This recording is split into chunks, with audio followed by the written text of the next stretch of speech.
say hello and welcome to Mr. Emery and Mr. Tighe. An impromptu reunion was held before a recent boys basketball game, as the first two coaches in program history, Mr. John Emery and Mr. Dudley Tighe, were recognized for their dedication to East Brunswick High School. Former athletic director Frank Noppenberger was there to talk with the coaches and some of the athletes that played for the legendary coaches.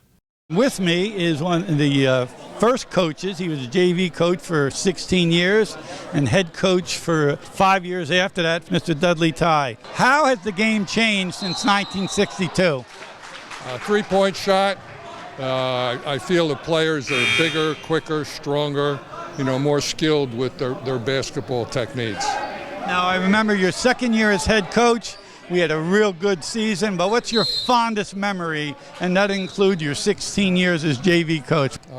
It's hard. It's hard to pick out one, but I think when Kevin McCallum hit the last shot against Colonia over there, we won the game. It was very, very thrilling. We're joined now by our first head coach ever at East Brunswick, Mr. John Emery. Started coaching in 1962 and finished up in the 77 year. John, a lot of your former players are back. Tell us, what's your fondest memory of coaching? Well, first I want to thank you for arranging this get-together to see people.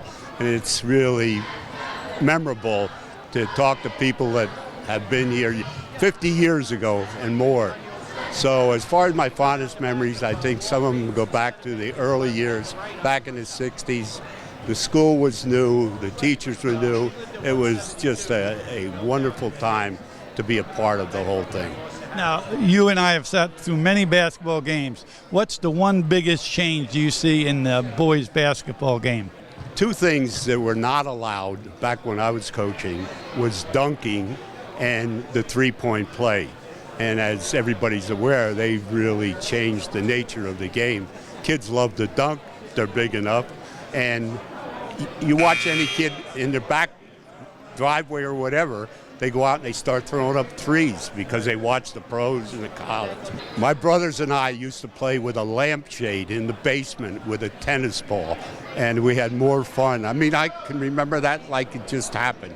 From the class of '84, we got Glenn Monaseski. Glenn, thanks for coming. The first question I got to ask you is, how many points would you have scored if the three-point shot was in play when you were there?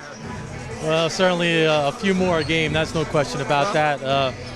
That three-point shot was really changed the game drastically. The center position almost extinct now, and you really have to be a versatile player now on the court and be able to hit that, even as a big man. But one constant in all these years is the Monaseski family and basketball, boys and girls, at East Brunswick High School. Why is that? Well, I got to give credit to my older brother John on that. He just got us started at a young age, and it just right down the ladder for me and my brothers and my sister. We come from a big family and lots of cousins and friends. And all of our free time was basically playing sports, not just basketball, all sports. But basketball in general really was our first love through St. Bart's and Churchill and East Brunswick. We've all played.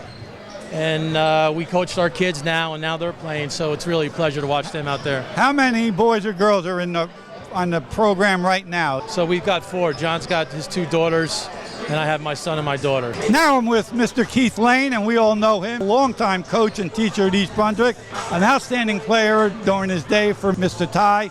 Coach, you've seen the change in the game. What is the biggest change in the game from when you played to now? Oh, it's definitely a lot more up-tempo. The three-point line has really changed things. A lot of three-point shots being taken. Not quite as fundamentally sound as it was, 20, 30 years ago, but definitely a more up-tempo style. I will say, playing for Mr. Tighe and obviously Mr. Emery and playing for Mr. Noppenberger, their influence is still present in East Brunswick basketball today. If you were to go see the girls varsity play, you'll still see some things that Coach Tighe and Coach Emery were doing 30, 40 years ago.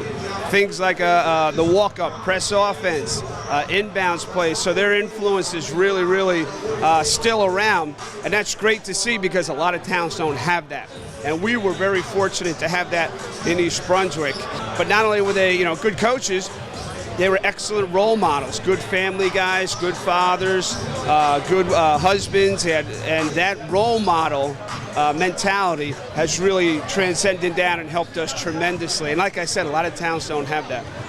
And now I'm joined by another outstanding basketball alumnus, Steve Purvell, class of '80, varsity basketball player for Mr. Tighe. Haven't been back here in a while. I haven't seen you. The gym has changed a little. The game has changed a little since you played. What's your biggest change in your mind of the game?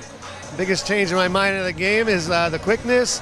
The kids are so much bigger than we were, and I just think the up-tempo of the game and how they go about the coaching is completely different from what we had, because our coaches were a little different than the coaching of today, but they were still great, and it was still a wonderful time to be under East Brunswick Bear High School basketball. Well, Steve is the current principal of an elementary school in Edison. What's it like coming back to East Brunswick, even though you're employed by Edison? Although you did coach here. Tell us about coaching here. I coached softball with Reggie Carney, and I love coaching the girls, and I really think we started growing the program together, and so that was a lot of fun. And I know East Brunswick softball has taken off since then. And also, East Brunswick's always home for all of us. It's great to see all these guys here today. I'm always fond of Frank and all the coaches before me, and they've all had an input of getting me to where I am today, because the lessons they taught me is the lessons I still pass on to the kids. And I had the pleasure of Frank hiring me. I got to work at Hammersholt for 4 years, and then I coached girls basketball at Churchill, the 8th grade, with some great players, and then the softball, and then I moved on to Edison. So I thank everybody for that, and I appreciate all the lessons I've learned to be the person I am today. Another one of our formers to come back is Alan Tischhauser, class of '81, basketball star and baseball star for us. But a little wrinkle now. You have your son who's playing varsity basketball. So the first question to you is, one-on-one, who would win, Al? I think I still have a little gas in the tank, so I think I teach him a lesson. I think it's very special and exciting that my son had the opportunity to play at my alma mater and sort of follow in my footsteps playing basketball and baseball. So my wife and I are very privileged and honored to have him play here at East Brunswick, and we're having fun with it. So we're looking to see what the future holds. I'm going to let you go talk to a lot of your teammates. There's a lot of people here, and thanks for joining and helping us. And I just wanted to let you know that Coach Knopp is the GOAT, the greatest of all time. Seriously, my idol and my role model. I now have been a basketball official for about 35 years and worked the Maryland State semifinals, and I've gotten the base for that and the love for the game from them. Favorite story might be that a lot of people will tell on me is I lost a contact lens one night out here, and we were all crawling around on the floor to try to find it, and one of my buddies who was on the top row said, "Wait a minute, I see it," and everybody's like, "Yeah, right." He came all the way down from the top row and found my contact lens.